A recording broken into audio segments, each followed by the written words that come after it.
মদ এবং ড্রাগসের বিরুদ্ধে সুজা পদ্ধতিতে ধনী হইবার চেষ্টা করি, এটা ভুল।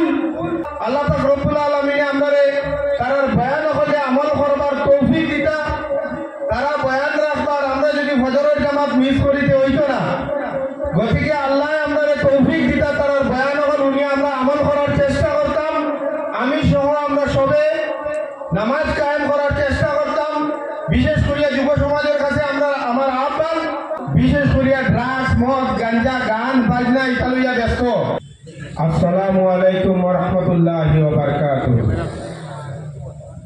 আজকে বাহারুল উলুম আলিয়া মাদ্রাসা ব্যবস্থাপনায় আয়োজিত এই বাৎসরিক অধিবেশন তথা ওয়াজ মাহফিলের মাননীয় সভাপতি মহোদয়, এখানে উপস্থিত বরাক উপত্যকার বিভিন্ন প্রান্ত থেকে আগত উলামায়ে কেরামগণ এবং এখানে উপস্থিত জেলা কংগ্রেস সংখ্যালঘু বিভাগের মাননীয় সভাপতি আনসার হোসেন বড়লস্কর মহাশয়, আর এই মাহফিলে উপস্থিত এই গ্রামের বিশিষ্ট মুরব্বীগণ, বিশেষ করে আমার যুবক ভাইরা, আর এবং পর্দার আড়ালে যারা আমার মা এবং বোনেরা রয়েছেন, আপনাদের সবাইকে আবারও আমি আমার সালাম জানাই। দেখুন, আজকে ওয়াজের মজলিসে আমরা মাতার কথা না, যেহেতু আপনারা এটা সুযোগ দিছই না, নিজেও ইচ্ছা করলাম যে এটা সালাম দেই, ওটার লাগে উঠেছি। আপনারা বেশি সময় বিরক্ত করতাম না। আজকে ওয়াজ মাহফিল আইসি এবং বিশেষ করিয়া যুব সমাজের উপস্থিতি দেখে অত্যন্ত ভাল লাগছে। এর আগে আমার আনসার ভাই কইছই যে আজকে আমরা যুব সমাজ, আমরা সমাজের যুব সমাজ বিশেষ করিয়া ড্রাগস, মদ, গাঞ্জা, গান বাজনা ইত্যাদিয়া ব্যস্ত। আর আজকে এখানে যুব সমাজের উপস্থিতি দেখে সত্যিকারের আনন্দিত আমি। আর এখানে উপস্থিত যারা উলামায়ে কেরাম হল আসেন, আমার আনসার ভাইও কইছেন আর আমিও কইয়া, আমরা বিশেষ করিয়া আমার অনুরোধ থাকবো এই মদ এবং ড্রাগসের বিরুদ্ধে আপনারা বয়ানাত রাখা লাগবো, আমার অনুরোধ।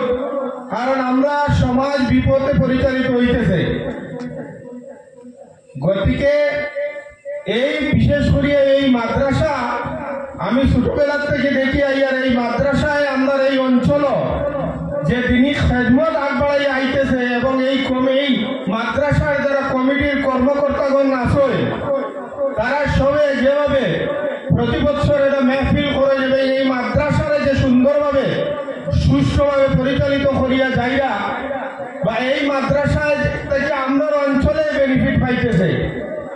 আজকে একজন হাফিজ, আপনি একজন মৌলানা সাহেব যদি এই মাদ্রাসার থেকে পারিয়া যায়, এই যে সমাজ যে বার্তা পৌঁছাইয়া দেওয়ার কাজ করেন, এটা এই মাদ্রাসার দ্বারা সম্ভব হইতেছে। গতিকে আমি এই মাদ্রাসা পরিচালন সমিতির প্রত্যেকজন সদস্যরে আন্তরিকভাবে ধন্যবাদ জানাইয়া আর বিশেষ লম্বা করতাম না। উলামায়ে কেরাম হল আইবা, বয়ানাত রাখবা। আল্লাহ পাক রব্বুল আলামিনে আমরারে তারার বয়ান হলে আমল করবার তৌফিক দিতা, তারা বয়ান রাখবার, আমরা যদি ফজরের জামাত মিস করিতে হইতো না। গতিকে আল্লাহ আমরারে তৌফিক দিতা, তারার বয়ান হল উনি আমরা আমল করার চেষ্টা করতাম। আমি সহ আমরা সবে নামাজ কায়েম করার চেষ্টা করতাম। বিশেষ করিয়া যুব সমাজের কাছে আমার আহ্বান, আমরা সবে মিলিয়া, আমরা সবে নামাজ এবং কুরআন শরীফের ভিতরে, হাদিস শরীফের ভিতরেও আমরা সঠিক সমাধান, আমরা ঋণের সমস্যার সমাধান, আমরা রুজি রোজগারের সমস্যার সমাধান, প্রত্যেকটা সমাধান আলিম উলামায়ে দিবা। আমরা ও পথ আইতে লাগবো। আমরা যে সমস্ত পথ বাঁচিয়া নেওয়ার ইজি সুজা পদ্ধতিতে ধনী হইবার চেষ্টা করি, এটা ভুল। গতিকে আমি সবার কাছে আহ্বান করবো, আমরা এই সমস্ত জিনিস আমল করার চেষ্টা করতাম, উলামায়ে কেরাম হলে বয়ান করতে, আমরা এগুলো আমরা জীবনও বাস্তবে রূপ দিতাম পারতাম। এই দোয়া উলামায়ে কেরাম হলে আমরা লগে করতাম।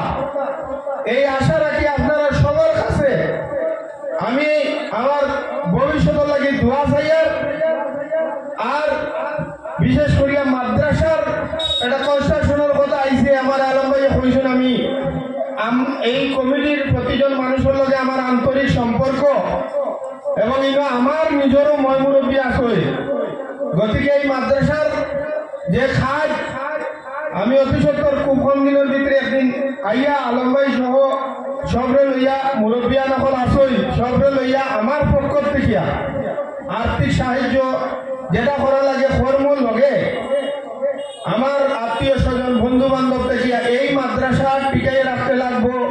এই মাদ্রাসা আমরা ভবিষ্যৎ, গতিকে এই টিকাইয়ে রাখতে আমার পক্ষ থেকে যে ধরনের সহযোগিতা ইনশাআল্লাহ করিয়ে দেবো।